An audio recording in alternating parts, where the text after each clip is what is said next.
It's got vegetables in it. Okay, so in my defense this time, Abacus, I did make notes, so let's do this. Oh, we got notes this time. 2, 1. Having a real panic attack during this situation. I've never had one. Ever. Right, but everyone's different. But I He's would feel safer if invoked my one. wife went to a concealed carry class and they gave her, it's like, fortunately, if she has this particular handgun she's going to carry, and we find an airsoft equivalent that functions very similarly, and they're running through the safety and function and stuff with an airsoft gun first, and there's no harm involved, but you still impress upon them the importance of treating it like a handgun. And then because sometimes there's the your hands, your feet, and your head operate independently of each other in stressful situations. I'd agree with that.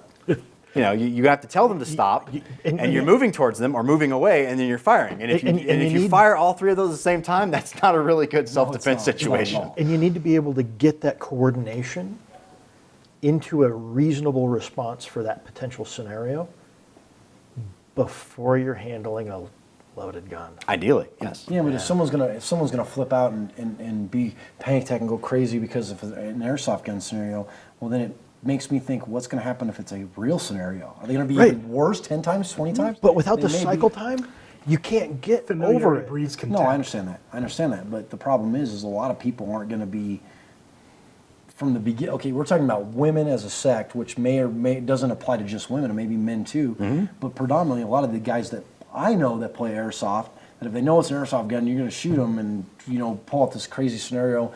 It doesn't invoke the fight or flight. And some people in the general public that aren't exposed to it, yeah, I'll agree with that. But not. You can't just pull everybody in a room, in an airsoft room and call it a day. That particular example applies to most of our society. The most dangerous thing we're likely to volunteer for is driving an automobile, and lots of people screw that up remarkably poorly. Yes, they do. I mean, Or birth control, they mess that up a lot too. Wow. The flip side is that I'd like to see the airsoft community get a lot more attentive to treating them like real steel. which we're making inroads on here locally. We are making progress on. And that comes into the customer participant debate, and also the whole advertised. I think it goes beyond the advertised product. Because if you have a field and you set the culture of the field as fingers off the trigger, mags out, cleared. Don't point it at that someone. muzzle never crosses Positive those control planes. your muzzle, right? Yeah.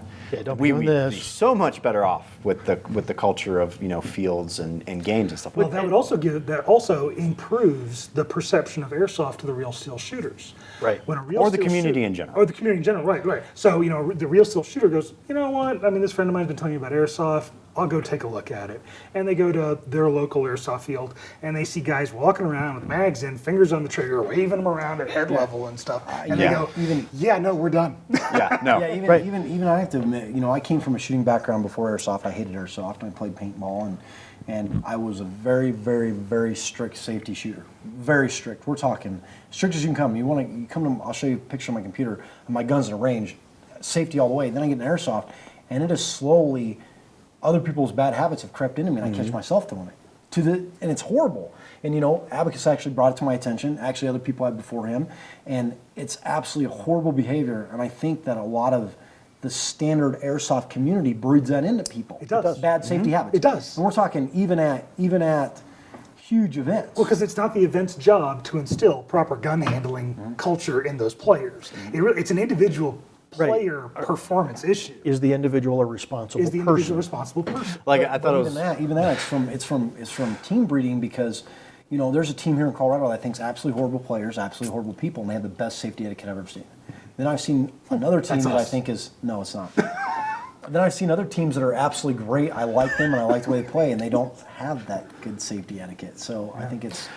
And you want to think about, the large majority of our player base are, between the ages of, let's say, 14 and 18. And, a lot of that demographic watches a lot of movies, a lot of games. Because you guys don't watch any movies. Because Hollywood's such a good example I know, in exactly. everything. That's the other thing. Dude, I Because learned so in, much from action movies. Call of Duty, Battlefield, Medal of Honor, things like that, you have muzzle discipline, all these games, they're trying to, emphasize realism, and they're getting the graphics and everything's like on the tee. There is no muzzle discipline. That crosshair goes wherever it goes. There's no automatic, up, down, or That would be great. If as you're every time you moving along, pat, if you're not actually engaging a target, the game actually goes.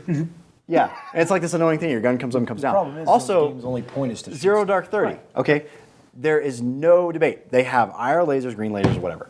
Watch that movie again and watch how many times they flag their buddies, even in a stack. So is that because they were actors? That's absolutely because of that. Well, we're talking about a movie that wants to follow, the true to life, accurate depiction. But it's Hollywood. It's a Hollywood. movie. If Come you're on. looking at a They have movie- zero credibility. If you're looking, well, I mean, Exactly. But these are the purpose- examples that our demographic has to The purpose follow. of movies is entertainment, just like this.